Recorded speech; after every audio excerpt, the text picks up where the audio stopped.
Bonjour famille, aujourd'hui c'est le jeudi 28 décembre 2023 et cette date correspond à l'annonce ou bien disons le sélectionneur national des éléphants de Côte d'Ivoire, c'est-à-dire l'équipe nationale de Côte d'Ivoire, M.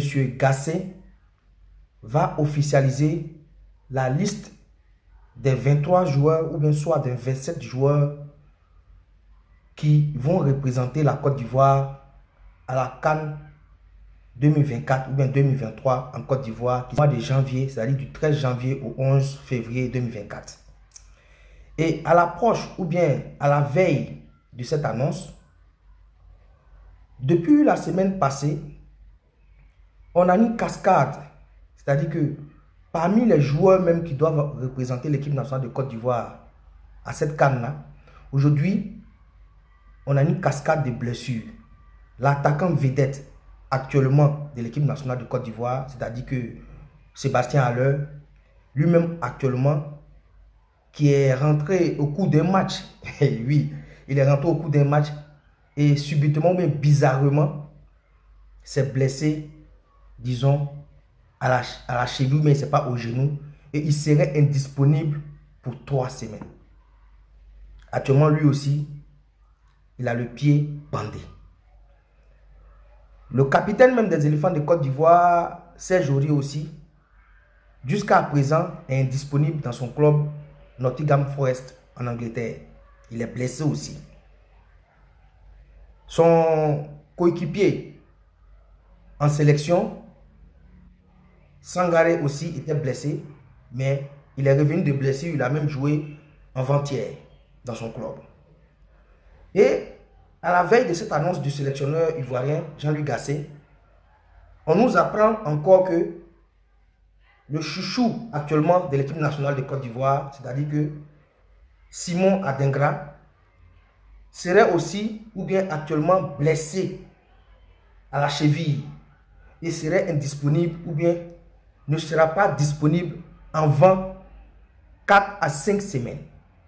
Et nous sommes déjà, disons, à 2 semaines ou bien disons à 16 jours de l'ouverture de la CAN, c'est-à-dire que à 16 jours du premier match de la Côte d'Ivoire.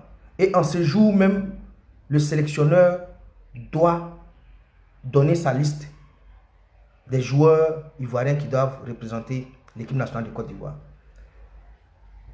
Il y a aussi Nicolas Pepe, qui était aussi blessé dans son club, qui est revenu à l'entraînement ces temps-ci. Il y a aussi Evra Crespo, qui a subi une opération en France au niveau de son talon. Donc on peut comprendre que Jean-Evra Crespo, lui, il est déjà forfait pour la CAN. Alors, voyant tous ces cascades ou bien tous ces cascades de blessures-là des joueurs ivoiriens aujourd'hui, je me pose la question sur cette histoire.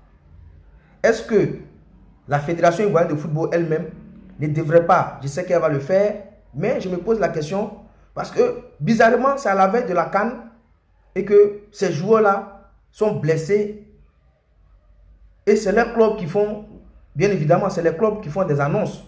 Mais est-ce que ce n'est pas aussi une stratégie pour ces clubs-là, à travers ces communiqués, de vouloir maintenir ces joueurs-là dans les clubs pour ne pas qu'ils participent à la Coupe d'Afrique des Nations? Voilà la question que je me pose en ce jour.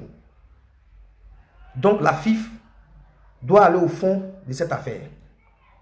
Parce qu'on ne peut pas avoir des joueurs clés blessés aujourd'hui à la veille de cette CAN, en sachant bien que ces joueurs peuvent apporter un plus à notre équipe nationale.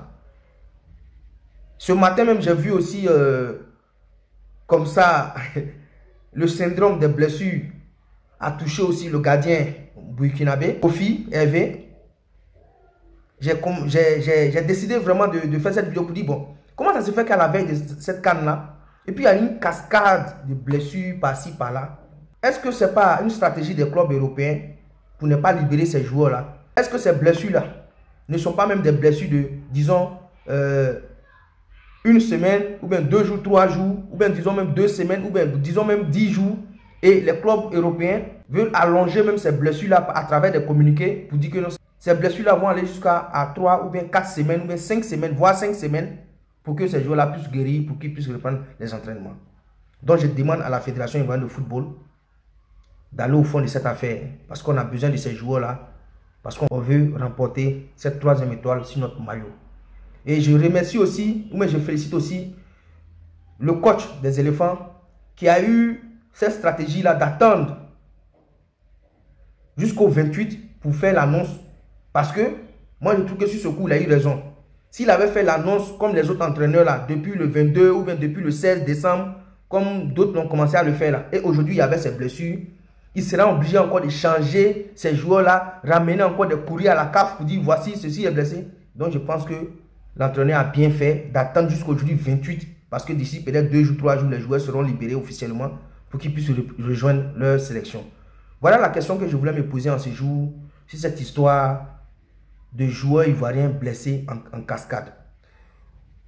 On va espérer, on va attendre la liste du coach aujourd'hui et on fera notre mea culpa comme d'habitude. Qu'est-ce que vous en pensez de ces blessures en cascade des éléphants de Côte d'Ivoire? Donnez votre point de vue dans les commentaires, bien évidemment. Partagez cette vidéo. Abonnez-vous si vous n'êtes pas encore abonné à ma page Facebook pour ne pas rater mes prochaines vidéos. Au revoir.